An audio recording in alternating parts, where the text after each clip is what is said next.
Yo, what's up, everyone? What's up? Can y'all hear me? Yo. Send like a chat or something. If you can hear me. Wait, shit. Let me just open this.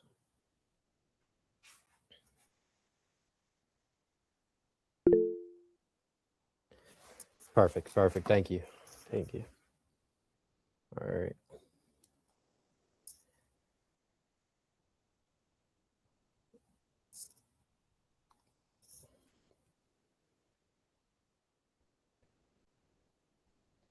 I'm gonna start in like a minute or two. I think so. What's up, bro? How's everyone doing? If anyone wants to unmute right now, you can. I'm just gonna chill right here for like a minute, and then we'll get started.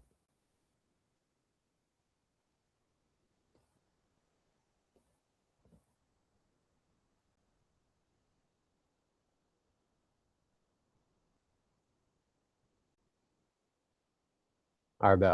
I'll take a look after this call. All right. Let's see. I'll check right now.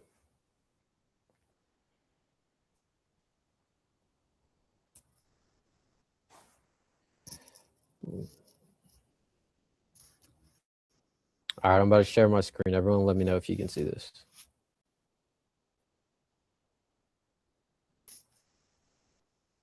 Bad. All right, so yeah, I got it, Arjun.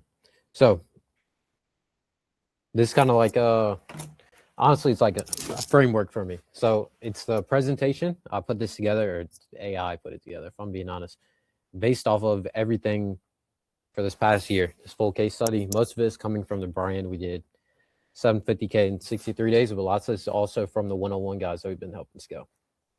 So we've got maybe 2 that are expected to do over $1 million a month. A lot of them pushing around 500, 200K a month and scaling up very quick. We've got a couple guys even about to get into retail. So lots of learnings as of late and lots coming on. So I'm just going to yap over this. This is a basic framework for everything. We're just going to start. So main thing is nothing is going to be linear. This is mainly for you guys that are just starting. Expect like ups and downs, lots and lots of up and down, but just continue to put in the work. The most important thing is just your inputs. Don't focus on your revenue every day. Best advice I can give, honestly, is to delete Shopify as an app. I don't even have it on my phone. When we were doing crazy numbers, I didn't even check it, or I don't think I checked my true profit when we were running a big cap. Secondly, revenue per day really doesn't mean much. I mean, it's cool for like a screenshot if that's where your goal is, but main thing, you just need to look for consistency, momentum, and profit, and to build a system that will continue to scale. Lots of you guys are just bullshitting around. If I'm being honest, I still kind of do. You're just randomly going in, uploading ads. Like there's no system behind it at all. If you take a step away for a couple of days, you're completely cooked, you know. And that's why you need a system, because all of this is just from consistent inputs. So more creatives, more iterations, and consistency. So like, for example, me, I'll burn out very quickly. Like when we were scaling fast, we were pushing like 40K days. I was in that account like 5-6 hours a day, just fucking spamming ads, just going crazy, pre-landers, whitelist, everything. That lasted like 4 days, and we scaled super quick. And then I was just burnt out for a week. So best thing, that's why I hire a lot. You need to hire people and set in the systems where, let's say your maximum input is 5 ads or 5 concepts a week is most you can do. You need to get other people that can do that at double without you being directly involved. You know, maybe in like creating the prompts. That's what I'll do a lot now, or reviewing the ads, these different things, because you need to start thinking of things month over month, because all the guys doing mill a month, they've been in the game very, very long. Even if they're just now getting on Twitter, these dudes are they've been in there. Wow. This is, we're going to skip that because I don't feel like talking about it. Implementation over information. So lots of you guys, like even most of you guys ended up coming in here just from like an engagement bait post I made. So you need to differentiate between the trap of like learning, like consistent learning. I've got another slide on this, of just sitting in these communities, watching these courses. I've made a course, but even like I would say 99% of you don't even need the course. That's why I really didn't even want to make it. You just need to do the fucking work. 99% of the time, you already know what to do. Like you need more ads. You need people that can do it for you. You need better shipping, better logistics. You know how to do all of these things. You're just not doing them very well. And lots of just time in the game. So you just have to put that time in versus just looking for like the new AI system or fucking prompt from like some guy on Twitter or me. You know, these are apps. We're gonna skip over this. Pre-landers. Best thing is if you're starting off, go direct to product page. I've got another thing on this. Skip that. Post-purchase upsells. So even if you're just starting off testing a product, you can have a template built out for this. Get it live, product free, add shipping. I keep telling people to do this, and it's surprising when I don't see it. You're going to get an insane conversion rate. Like we get 30 to 50% on ours. That's an extra $7 per visitor. So that's massive. You'll be able to scale at a way higher CAC. Your AOV will go up. And if you can talk to your supplier to get your 2-unit, your 3-unit, 4-unit down, then you're actually going to be making more profit as well. Well, Central apps, Judge Me Track, text cart, that's Upcart. Profit tracking. So we use True Profit, Triple Whale for attribution. There's other tools like Northbeam that I want to test. This is, once you're at a higher scale, you should look into that. And then as well, WeTracked. I don't use WeTrack though, but it'll feed back the data to your ad account. So if you're someone that sits in their ad account a lot, I would consider using it, but I go off my Triple Whale attribution, that dashboard. You use a free plan, it works very good. True Profit also has attribution tools, and it'll actually track your profit a lot more accurately. So I would recommend just have those 2 tools for profits. Chargeback prevention, there's Charge Blast as well. I've heard they're very good. Disputely, that guy's inside of the community. He's a really nice guy. We're using that now. And then Disputify was the original one I've used. We didn't have many big issues besides they're doing some balancing. But you need to get these live because even if you're shipping out well, some people are going to charge back. You want to block those 100%. Don't let it get over 0.5% on your chargeback or like the tool on there, and you'll be safe. You know, PayPal wallet, take that off once you're scaling. It's like a small thing, but just remove it because you can't block those just yet. You need financial management. So a bookkeeper, don't just go off your True Profit. It'll work in the very beginning, but after around 2 months, 3 months, you want to actually know how much fucking money you have. So once you're doing good numbers, I would get a bookkeeper. QuickBooks as well. You can link that up and it'll integrate with everything. Your bookkeeper can do forecasts on the cash flow, on inventory, all these different things. And then as well, they can also handle your invoices and pay people if you ask them to do it. You don't have to hire someone expensive like $6 to $10. And then if you want to go like your taxes and shit, get a US CPA, make sure they're registered, you're good. Chargeback prevention, just talked about that. Shipping, have your supplier give your tracking numbers either the same day or within 3 days, depending how long it takes you to ship and how fast you're scaling. If you're doing it same day, but you're not shipping the order for like 3-4 days, people are going to complain because they're going to get their tracking number, but the info is just going to be info received. So they're going to think they're getting scammed. So figure that out, talk to your supplier. And then as well, if you're seeing a lot of people are having issues, set up a gift card and just give it to them. You don't want to usually refund people, but if you give them a gift card, it's a lot better. So set up like $15, $5, whatever your maximum like CAC is. That's usually what we'll give away as a gift card and just keep them happy. And that works very well. Pre-orders is something new. It's inside the course, the custom liquid for it, but we're running this on our store right now, even though our shipping is pretty good. But it gives us extra days to be able to do all of it. And we're seeing a higher conversion rate. So we're getting like 6 to 7% every single day, even though we're telling them we're shipping it out like a week later. You know, it's stupid if I'm being honest. But lots of Evolve guys doing 100K days, they all run the pre-orders when you start pushing numbers. So just have that backup ready to go if you don't plan on running it right now. All you need to do is have like good copy. If you send a message, I'll send you guys example stores, but it's just a solid liquid. Say like our product is custom made by Koreans, some shit like that.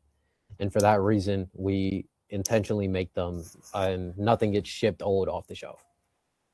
Ad account, warm up everything, have backups, US LOC verified BM or Canadian, whatever your card is, I would get with Slash. They're easy to set up. We can connect you, but there's also cards like Mercury, all these things. You can use those. And then eventually get credit cards, Chase Sapphire, Amex, these different ones. And then on your ad account, build history. So start with an engagement campaign. Don't start with like these fucking Joe Rogan podcast edits and all these things. Like try and start white hat if you can. And then once you have more history and you're seeing your ads get approved like almost instantly, then you can start trying all that stuff if you really need to. Have backups, easy to set up. Just warm up your engagement campaign. Make sure it has access to your pages, your pixel, and then as well like your business content library. So then it's easy to upload everything. When you start noticing these things, just be ready for Shopify come after your ass. Chargeback rate, once that's going up, either you can scale up more. This is what we had to do. Just start pushing it, even if your net profit drops.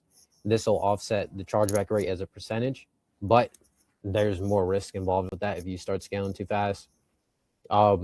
Shipping delays, get on your supplier, let your customers know, figure out what you can do quickly, and then ads rejected too often, slow down how quickly you're uploading, because if you get them rejected too often, you'll get a ban very quick.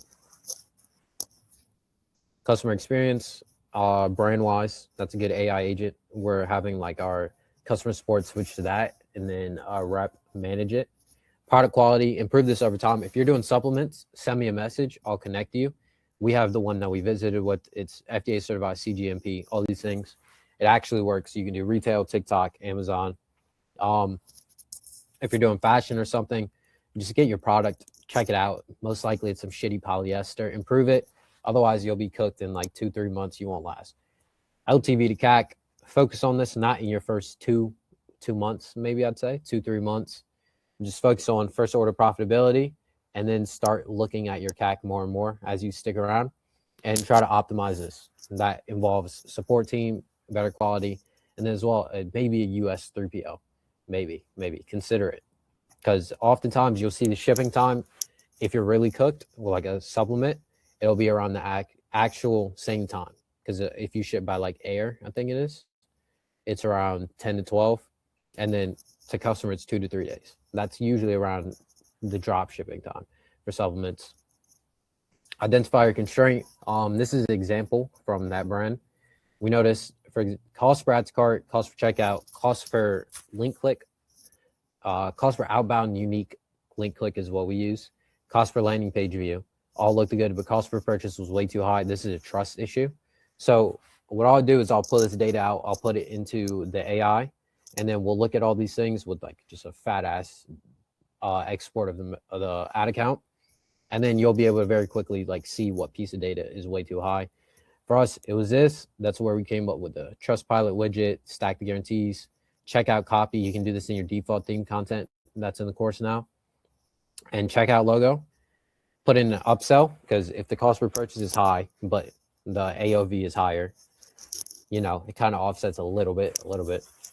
And then we focused more on creatives once that was fixed. So this is just identifying the constraint. This was way too high to where this is our main constraint. Once this was solved, then we focused on this. And then of course there's new issues that are going to arrive. Like maybe you get to a certain scale and then you're not able to push past that. Well, that becomes your constraint. So that'll move to here. Getting more winning creatives, do research, test, repeat, different things like that. Marry your customer. So this is made a course video on this because I think it's something I don't see talked about a lot. And we just tweaked all of our prompts to focus on this. Really, this last thing right here, emotional valence. So this is like a, let's see if I can share my screen and show you guys this chart. So specifically what emotional valence is, I'll just share my entire screen, is this right here. So what you're seeing with lots of like calo rips, they're going around this bottom half. So this is like basic emotions, maybe what you guys are feeling right now, what I'm feeling. You're calm, relaxed, serene, content. And then high arousal, this is like stressed out, afraid. If you're at like, let's say like somebody at a rave, alert, excited, but there's other ones as well. Let's see, let's find a better one. Here we go. Furious, annoyed, disgusted. It's just how high the arousal is on it compared to how passive it is. So the easiest way to actually get people to buy is to target these higher ones, which is what we started to do.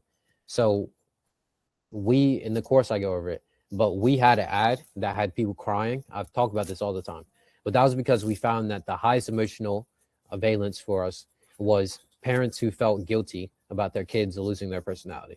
This sounds like a super niche specific thing, but actually there's a shit ton of people that are dealing with this problem.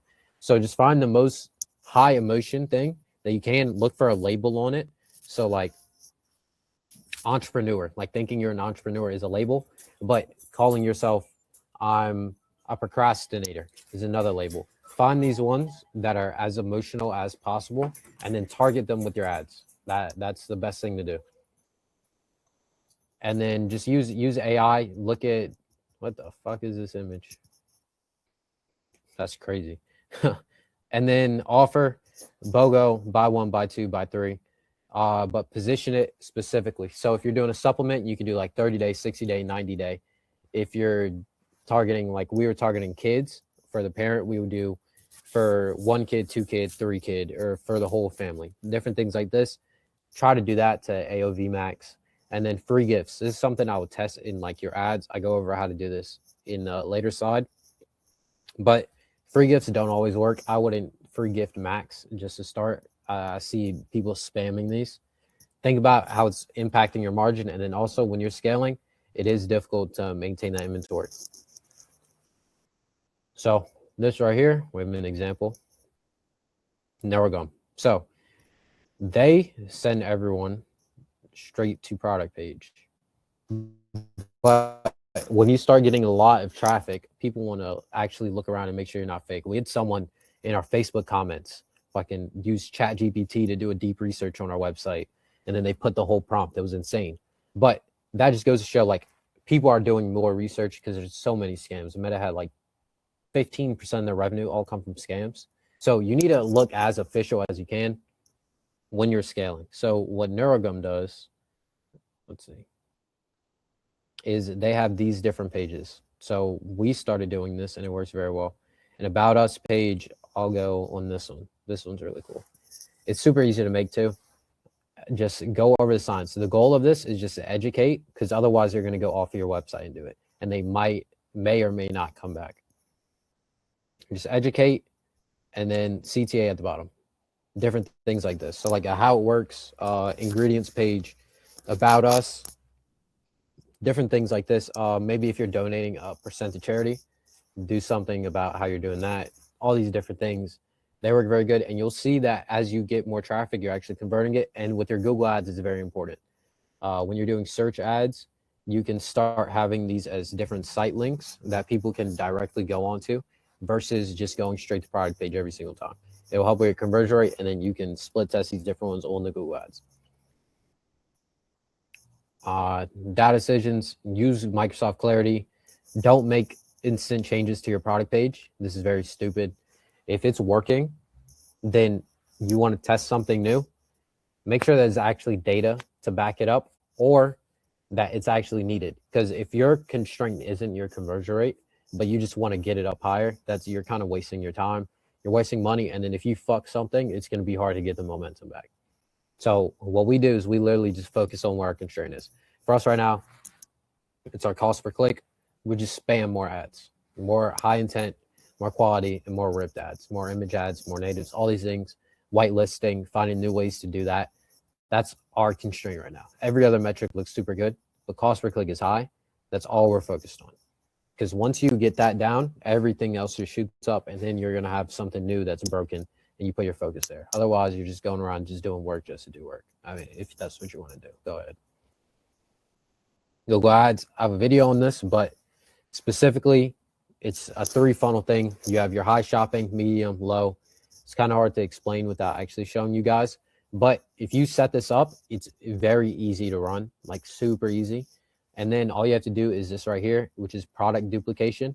If you have, let's say you have a supplement with 4 different flavors on the GMC side, it'll count as 5 products. If you duplicate that product, now you have 10.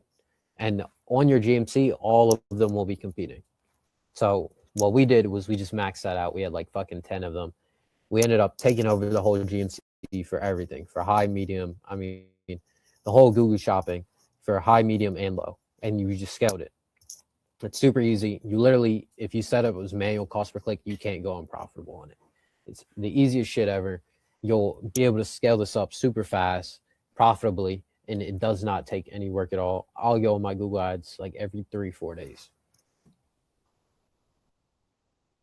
Inflated big cap. This isn't very needed right now. Hasn't been working super great for us, but basically when you have your brand scaling well, I would test a bid cap just because it's more consistent.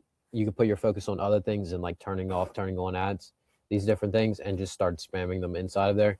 This is just if your cost per purchase is like 21, set it at like 23, put your budget at like 10K, 30K, and then just start uploading ads because it's not going to bid on anything that's above that, and your profits will be way more consistent. So that's when I say like I didn't have Shopify or True Profit downloaded. It was because of this. To start though, you need around 500 or 1,000 purchases, I think, to where it can actually run that and do well. So just run highest volume and just, just sit in the trenches for a bit. Profit per visitor. This is really what your goal is. You just want to make profit at the end of the day. The easiest way to actually track this is profit per visitor, because this is different than like conversion rate or AOV. Every change that you make will impact this. So like if your conversion rate decreases, but your AOV increases, but that revenue per visitor or profit per visitor can end up staying around the same, then there's really no real change, I mean, of course, the metrics change a bit, but this is what you're actually looking at, or what I look at every day. This is the actual metric. This is what I make decisions off of if I'm doing a test, if I'm launching two separate things. I just want to see what I'm making the most money on from the same amount of people, So I would start tracking that. It's literally just sessions divided, profit divided by sessions. Just get a Google Sheet, just put it in there every single day. You'll be good. If charging shipping adds more to your profit per visitor, charge shipping. If taking it off decreases your AOV, but you convert more, then take it off. Things like that. Don't AOV max, conversion rate max. Just start looking at this profit per visitor, your revenue per visitor, and then try and max it out as much as possible. Native advertising. This is around whitelisting, and native ads is a big thing now. Just for example, partnership ads. If you look at like Ridge's ad account, or who else? Any fashion brand or a very big beauty brand, they run lots of partnership ads. That's because those people have lots of followers. Ridge even said themselves that they run Comfort. That's a great example. They run a ton of actual just whitelisting. So instead of running like partnership ads, they'll make their own Facebook and Instagram accounts and then whitelist and run them.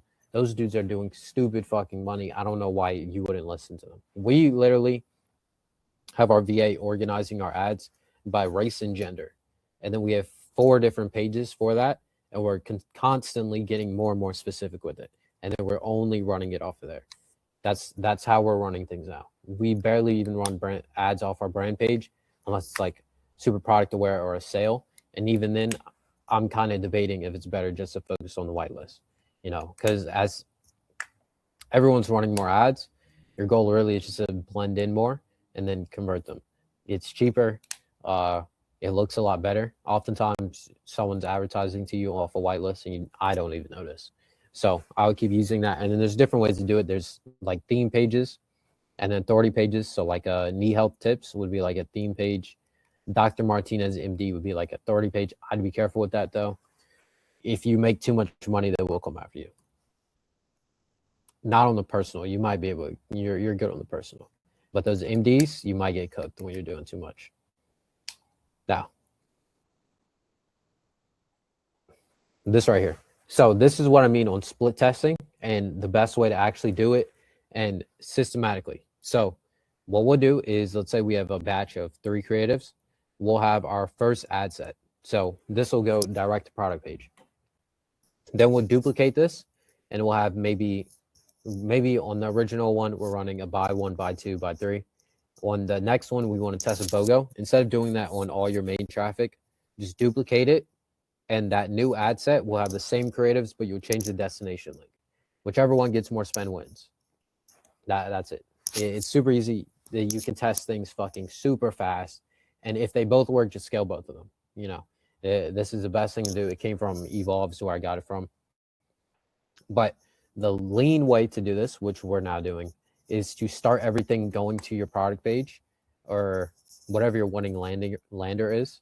And then once you see it getting spend, make a congruent landing page, offer whatever you need to for that one that's getting spend or that's doing very good at low spend, and then it will rip off. That's a lean way to do it. Takes less work, and it actually performs very good. Or you just, every single thing you do, you have 2 landing pages, 2 offers, whatever it is. So these are different things to focus on. Let's get out of this present mode, which is margin and cash flow optimization. Once you're actually making like money with your brand, or even very early on, can we back? Yeah, I'll send you all the slides. You want to actually start figuring out how you can get your margin up in different ways than just like, you know, better ads, because there's only your cost per purchase is only going to go down by so much. So like, we went and visited our supplier.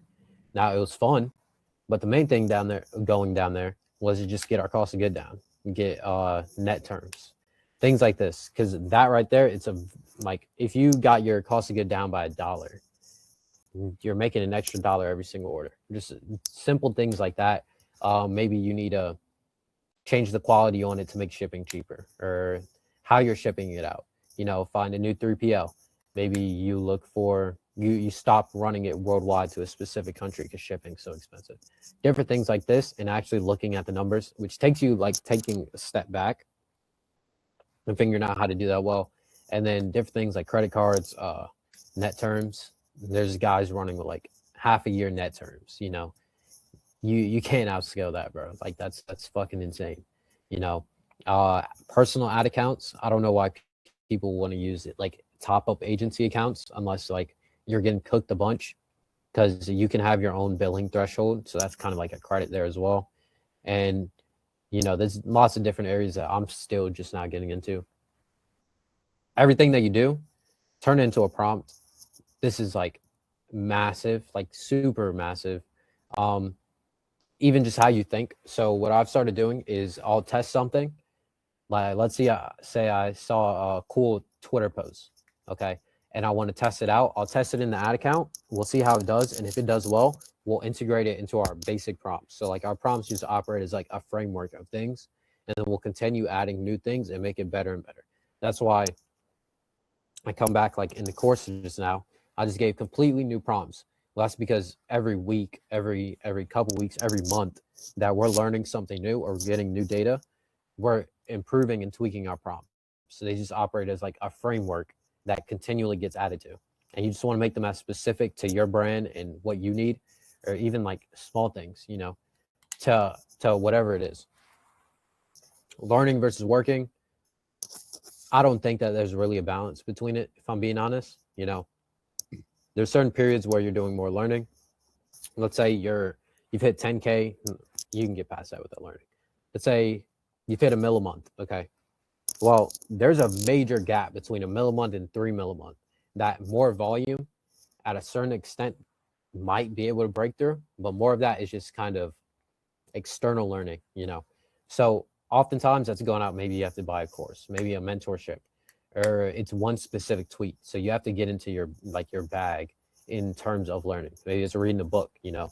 Lots of the ideas I get come from shit that's not even ecom related.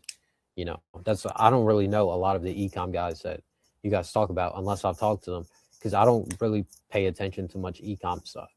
I find much more learning in looking at what other like ventures or whatever industries are doing than specifically in e-commerce. That allows me to do something new and get like an exponential return. That's how I'd go about it. And then there's certain periods where you know exactly what to do, but you're just procrastinating by learning. So you just have to just do the work, time block it. Everyone's got their max amount of hours that they can work. It's 12, 8, 16. Figure out what you can do consistently and then do that every single day. That's your main priority. Let's see, I think there's one more slide. Yeah. So when we're scaling, for example, I'll tell y'all right now, for my brand, we're uploading around like 110 ads a day. So lots of that is ripped, but on the image ad side, we get 20 new image ads a day. Lots of them are now turning into native.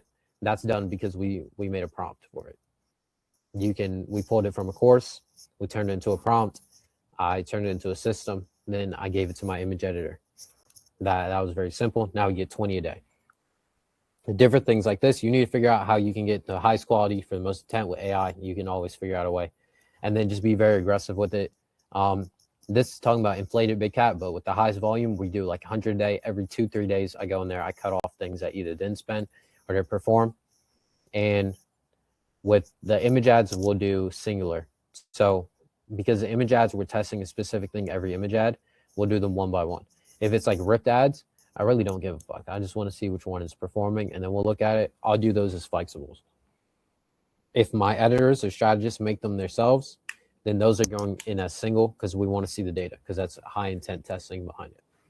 So we're pushing as much volume as possible. You're going to need multiple pages to do this because every page has a max depending on how much you're spending a month. I think at like 100K a month in spend, you get up to maybe 500 more creatives you can upload on each page. I don't know what it is exactly, but up until then, there's a cap. So more pages, that's whitelisting. You can do that, or make another brand page, run off of there. Now you can run way more ads in your campaign. If you need to run multiple campaigns and then, kind of segment them. Let's say you're doing product seeding, you've got your native ads, and then you've also got the ripped ads and what your editors are making. You can segment those into different CBOs and then just upload it. They might compete, but at a certain scale, it's what lots of big brands have to do. Just because you're pushing so much volume, it only makes sense to organize it. Streamline your uploads. My editors, someone sent this into our Discord today, but this is something we're actually working on, which is naming conventions. It's a small thing, but as you get people on your team and you upload way more, you start using naming conventions and everything. Like I'll put the first letter of whoever made it, batch 7, whitelist, listicle 2, DCT, V1, that hook 1 or hook 2, whatever it is. That's how we'll name it. And then we'll get more and more specific with it now that we have this sheet. So start doing that from the beginning. Don't just put like ad set 1 or batch 1. Get specific on like the landing page you're using, the page you're using, all these different things, because that also helps when you're putting it into AI for it to be able to read everything. And then headlines and text, primary text, you're able to test on these as well, different angles. So we'll have like primary text 1, 2, 3. They'll all be like the same framework, but the angle on them will all be different. And then you just use a breakdown and see which one got the most spend, perform the best, that angle one. And then just keep doing that over and over again. It gives you more ways to test these different things. We use rapid ads to do this because we're able to just template them and then just upload it way faster. I spend like 5-10 minutes uploading ads daily. And like I said, we'll get like 100 of them up. Immediately after this, I'm probably going to end up doing it. So ripped ads, like I said, pure numbers game.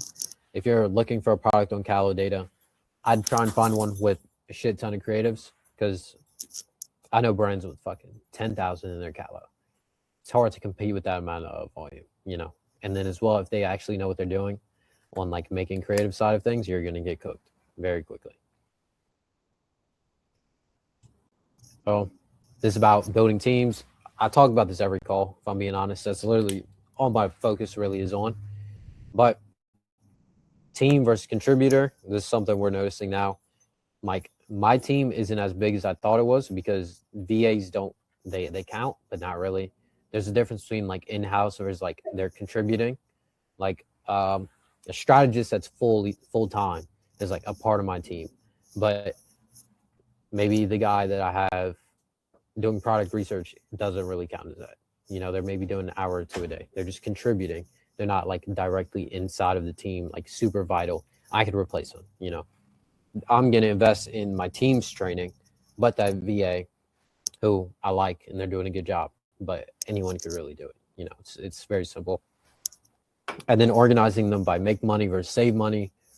Everyone should already know this. There's only 2 things they should be doing. Figure out if they're doing it. If they're not, you don't really need to make the hire at all. And then you should have a system in place, even if you're starting out by yourself, where anyone can come in and be around 70% as good as you, is how I start looking at it. So when I do something, I'm already planning how I can like give this away to someone else eventually. So I'm looking at how I'm doing it. I'll turn it into a prompt. I'll film a loom, give an SOP. Maybe I'll find someone way smarter than me to like hop on a call with them or watch a YouTube video, and I'll give them to them, and then boom. Now I'm not doing it anymore, but it's still getting done way better. Y'all see the Discord looks way better. I had no idea how to do any of that shit. It's because I just went out, found someone, gave him what I was thinking, and then he went in and did it all. Way better than I even thought about it. There's so many different examples of this. Like, I just go about doing that. But basically, this is the whole presentation. Last little part is just some of the results from the one-on-one guys. But honestly, I think you guys already know how like lots of them are going now on Twitter. They're doing very well, starting to blow up. Guys doing 40K days, guys in retail, new guys coming in already doing a mil a month, and we're helping them in different areas.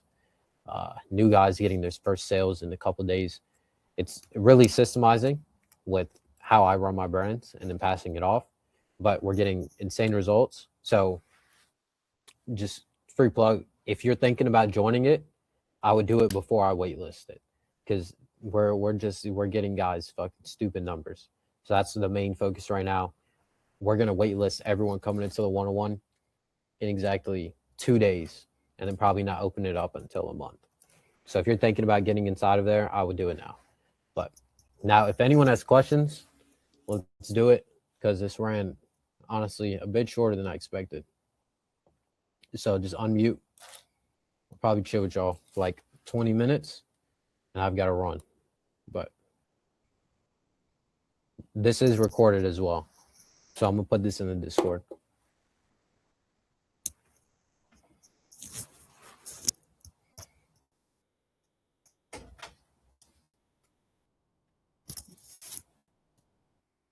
Main niche supplements. I've run clothing though. My first brand was in clothing. Wait, can I speak or? Yeah. Oh, sure, okay. Yeah. So I'm scaling this one product. I did about 40K in sales, right? And I did it with obviously TikTok, Rip Creatives. They were all good. What I did is I took them to Google AI, told Google to review the video and give me angles off of that video so I can make image ads, and I did it. I just get very low sales, bro. Like I'm putting like 6 ads in a flexible ad, one campaign, $50 budget. Nothing crazy though, It's nothing crazy. I'll probably get like 2 sales a day, and that's it off of that campaign. CPA is all right. I'm still profitable, but not crazy profitable. I'm like stuck right there. I guess my only thing would be like, how can I make better image ads? Or like, I guess when you were running your own clothing brand, how did you scale? Or did you make image ads, or what did you do? With clothing, like take a look at Comfort's framework with clothing. It's literally just they already explained how they do it. It's like you have a hook that begins with everything, and then it's just like a product showcasing. So like kind of like modeling in it. That's really all you have to do with clothing. So like ours was like posture correcting clothing. So it's like a before and after, and then we just show the person wearing it and looking good. That's what you have to do more of. It's just like showcasing it and then showing the right people in it. With clothing, you're not really like, it's not a need, that's why I don't really like it. It's a bit harder with image ads. So unless you can find a need within it, like ours was posture correcting, then you're gonna have to do like product seeding is what I'd say. Product. Oh, okay, got it. So finding like an actual good product that people like actually want, pretty much like with mass desire. Yeah. Because I mean, they're like, what are you doing? Like, you don't have to tell me, but like, let's say it's like a dress. There's no like pain point with the dress, Got it. Yeah, I'm doing basically I'm selling clothing basically to like men that want to look good. So pretty much like it's pretty much for gym guys that look swole as hell. They want to look good. They see somebody look good in it, it's gonna make them look good. Whether it be for like date nights or like, just having a good physique. One of our guys has done a mil a month in fashion. And he'll tell you right now it is literally just spam testing. So that if that's what you're aiming for, take a look at like Icon Amsterdam. Look at how much fucking products they upload. All these different ones. You know, Yeah. it's just volume, volume, volume, volume. It's a big guessing game, to be honest with you. I figured, to be honest, because that's where I'm kind of at right now at the moment. I've noticed that Icon, they don't really upload a lot of ads like crazy though. I know Comfort, Father Sons, you know Father Sons, right? Mhm. Yeah, I mean those guys upload like crazy. Like a Father Sons, they upload like simple pictures, just a swole guy in the shirt, and that's it. Icon does a lot of partnership ads and shit ton of organic with like big names. So Yeah. I think it's. I mean, I wouldn't advise people to get into fashion. Just be honest, like clothing at all. Yeah, it's just looking kind of hard. Yeah, I wouldn't go about it because unless you plan on uploading like fucking like 20 products a day, that's like the people you're competing with. Testing Mm, like 25 products a day every single day, and then just scaling whatever works until it breaks. That's what you're competing with. I figured. Then one more question too, since I've done pretty much 100K in sales with like 3 products in total with clothing. What would be your advice for like the next niche I should dive into? Since I already saw a little bit of success with clothing, but you're saying it's hard. What should I get into next, from your perspective? I think supplements are the best. If I'm being honest, it's All a right. it's the largest TAM. Mhm. There's like actual pain points in it, and then most of the people in there are scammers. So if you have like an actually good product, you can be around for a while. So I'd recommend supplements. It's a bit more. It's definitely more difficult than fashion because you have to actually do research and everything. But that's what I'd recommend to people. Bet. All right. I'll look into it. Thank you. Yes, sir.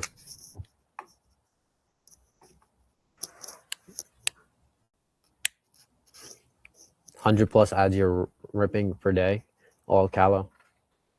No, no, we have around like 20 to 30 image ads every single day.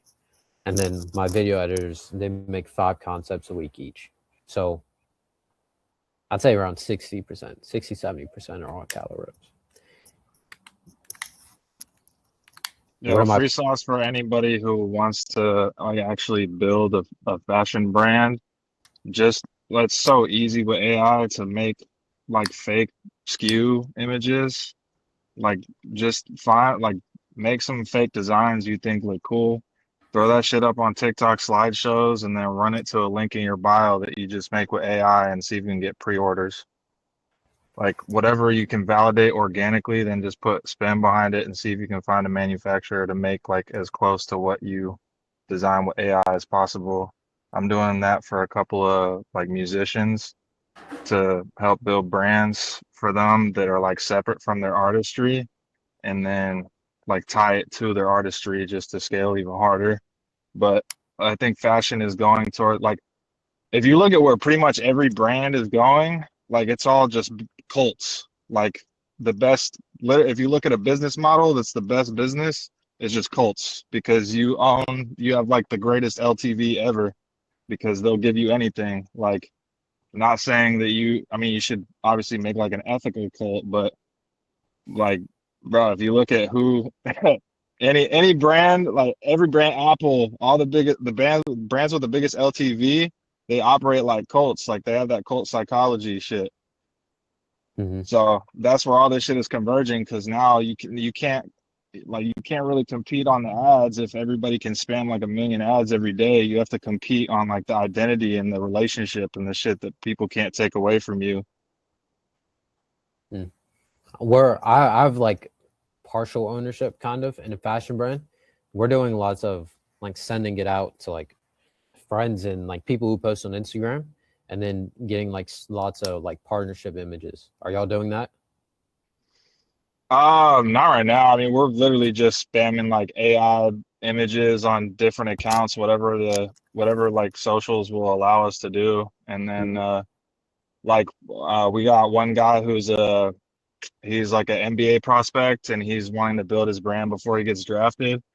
So, and it's like tied to his faith and shit. And I know that that's like a super competitive area is like faith-based brands. So what I told him to do was every day just write out like 5 different. He's got to find like the core brand phrase, like the one like bite-sized sentence that everybody just associates with the brand, like some just do it shit, but in relation to like faith and whatever. So I just told him to write out a bunch of those every day and then just like post them on socials, see which one gets the most like attention, whatever. You don't even have to get pre-orders. Then go print that out for yourself on like a spring tee or whatever, wear it around to practice and games or whatever. And then if you get people coming up to you and asking about it in person, like, yo, that shirt's dope, whatever, because it's a very identity-based brand thing, then I was like, yeah, that's the one. Then you run that. That's fire. That's a good idea. That's a good idea. Thank you for that. Yeah, no problem. Sure. I had a 6-figure brand die off because I don't know how to scale beyond Callow. What do you think my first step should be into making my own ads? I'd say the easiest thing right now is native and like lots of image ads. So that's what I would do first over video ads, because you can validate an idea with the image ads very quickly and then spin it off into a video ad. So I'd spam image ads. So lots of guys we have scaling, spam fucking image ads.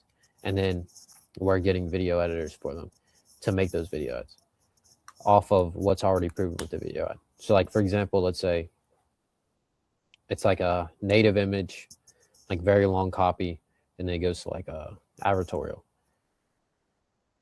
Yeah, we use Nano Banana in JSON prompts. I just made a prompt for the course.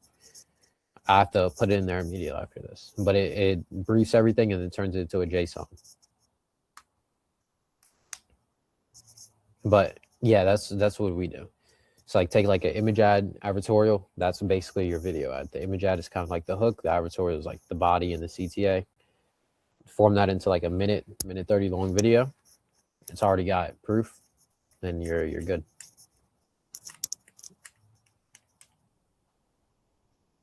We go broad with our landing pages. So like we'll have like a broad like problem aware listicle, and then we'll make like really specific problem aware like lead gen like native ads, and then whichever one works, we'll spin off a very like specific congruent one with it, and then we'll scale that.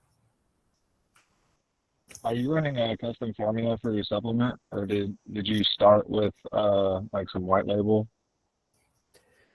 We started with the Callow, and then once it did well, we went out and we improved the formula. Okay. Do That's you I'm running a supplement brand right now, or we just started one, and we haven't really been able to get the first purchases and stuff. And I'm wondering if it's because I'm going like too high up the awareness level. I'm wondering if you've seen if anybody's running like this versus that. Like I don't know if you like I'll just say fuck it. Like like the product CMOS, like it's nothing crazy. Like but if you look at who is buying CMOS, you got ashwagandha, She Legit, Moringa. They're all kind of selling for the exact same purpose to the exact same people. So I'm wondering if anybody, if you've tested like very more aware listicles where it's like instead of being, top 5 reasons why people are switching to CMOS over like whatever, let's say it's energy, like you're selling it to the energy pain point, like top 5 reasons why people are switching to CMOS for higher energy over whatever, like TRT, caffeine, stimulants, etc., versus like top 5 reasons why people are like why CMOS is like the ultimate natural supplement or some shit like that, and then you compare it to all the like ashwagandha, She Legit, Moringa, like stuff like that. Mm-hmm. Our main winner was, I'll tell you, we had a saffron product. Our main winner was solution aware, targeting like against Adderall, and then we just made an image ad basically calling out Adderall, basically like a super specific pain point. Like I was saying, like find something very niche and like highly emotional. Was like parents who who would see their kids like lose their personalities using Adderall. And then we made like a story around that. We ran it as an ad. It did very well. So we started making image ads around it. And then the image ad would be like for example, calling out Adderall or a study about Adderall. Send them to a landing page where it goes over this whole story about it. We did personal ones, we did studies, we did 5 reasons why, everything, and we just scaled that. So honestly, supplements, if it like you have some competitor that's very popular, like Adderall, for example, ashwagandha, you could literally just your whole brand could just be talking shit about it and scale that. Yeah. No, I had a feeling that might crack. I'm about to test that. Thank you. Yeah, bro, it's easy, honestly. Yeah, I just feel like there's so much room because you're basically capitalizing on all the awareness that the other brands are using or like building around their whatever their shit, and then you're just liquidating people that didn't buy. Yeah, exactly. Because it like trying to like educate people on yours when they don't like they don't even know about the pain point is a bit difficult, especially starting off. So it's a lot easier to go up to people that already know about it, but they're considering something else, and then just tell them why that thing's trash. So would you say like start scaling low, more aware, and then once you kind of cap out, then move up? Like, Yeah. all right, but Yeah, especially if you're doing it yourself, you know. Like when we had a team in place already, and we're doing a bunch of image ads. That's when we're like, okay, let's devote a good amount of our briefs towards like unaware, problem aware. Because once you get one of those, you're gonna just take off. That's what happened with us. But in the beginning, it's a lot easier to just go after these more aware, or they know about these other solutions, and then just tell them why it's trash. That's why I like supplements too. Everyone knows what a supplement is. right. That, bro, appreciate it. For sure.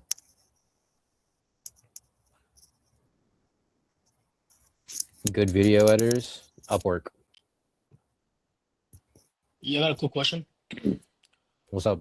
So I'm just getting started, right? Like after like, leaving like the HCC and all that stuff, because I hate doing outreach. So I always went to ecom, so I'm just trying to hop in the scene. But more so right now, like I'm seeing everyone talk about strategies, basically like do like native image ads and then like do like advertorials. Is that like kind of what you recommend to like get into basically for the start wise or what? Maybe a listicle. I think listicles are a lot easier than advertorial because once you can start with like a fairly broad like problem aware listicle, and then once it's doing well, you can just very quickly just change the copy to be more specific, and it'll take off. Got it. Advertorial, you can do the same, but it's a bit harder. I find like listicles, I can make them in 5-10 minutes. Advertorial may take me like 30-40 minutes. So that's why we spam listicles. But the native, they're very good because you can test a lot of them very cheaply, where it's like video ads. And you can be like super specific with your pain points. Like I was saying, like find very like high emotional valence, like super specific story with like a label and like target them. That's what I would do. Okay, got it. And then going into like kind of say Q1, do you think we should target like a niche? Like I was thinking like target like a niche for people like that kind of like want to change their life. You know what I'm saying? In a way, like kind of like New Year, New Me type shit. And then also like adding like an ebook on top of that. Do you feel like I'm doing too much or should like is that like a good like starting point? That's like an offer. That's more like an offer. It's like we're Yeah. running an offer on like the product page very soon of like New Year, New Me, and that's the reason it's on sale. And then our attaching our product to that. But like for your ads, I wouldn't target that because that's like they have to actually know what your product is. You know, Yeah, I would have got focused on that it. with the product. I'd just use that as like something to close them. All right, bet for sure. And then I heard people say like supplements is kind of hard to get into at first. Do you recommend kind of just doing like the beauty niche or the wellness? Beauty's got a lot of people. Yeah, I heard it's yeah. Wellness got a lot too, but wellness the TAM is huge. The TAMs are both very huge, but I'd go after wellness because there's like it's a huge TAM with like very specific pain points. For example, like weight loss. You know, like people want to be skinnier, people want to weigh more. These things are like very emotional pain points. Your acne, these things, but there's a ton of people with that issue. So I'd think about wellness over beauty. But for sure, appreciate it, bro.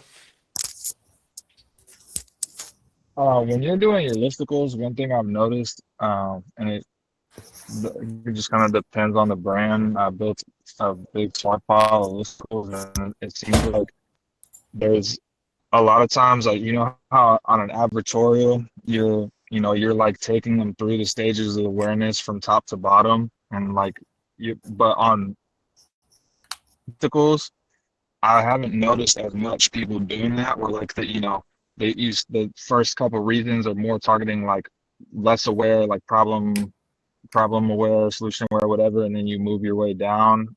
Like I've mostly seen like if you look at big brands, and I don't know if this is just because they don't have to be as aggressive, I'm not sure, but it's just like promise.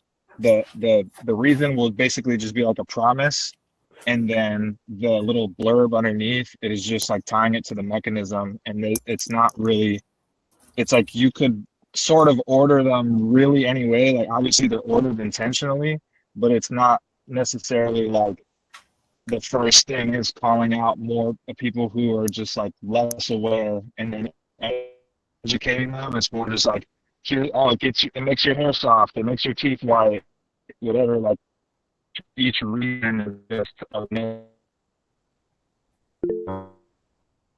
So how you guys structure that? I think Noah's got an answer. You're on mute. You're on mute. You have an answer? No, my bad, bro. I actually had a question. Oh shit! I thought you were about to answer it for me, bro. I thought you were about to get on this. Wait, I wasn't even listening to what he was saying. What was he saying? He was asking about like awareness stages with listicles and everything. I know you're going like heavy into copy. You probably have a good answer.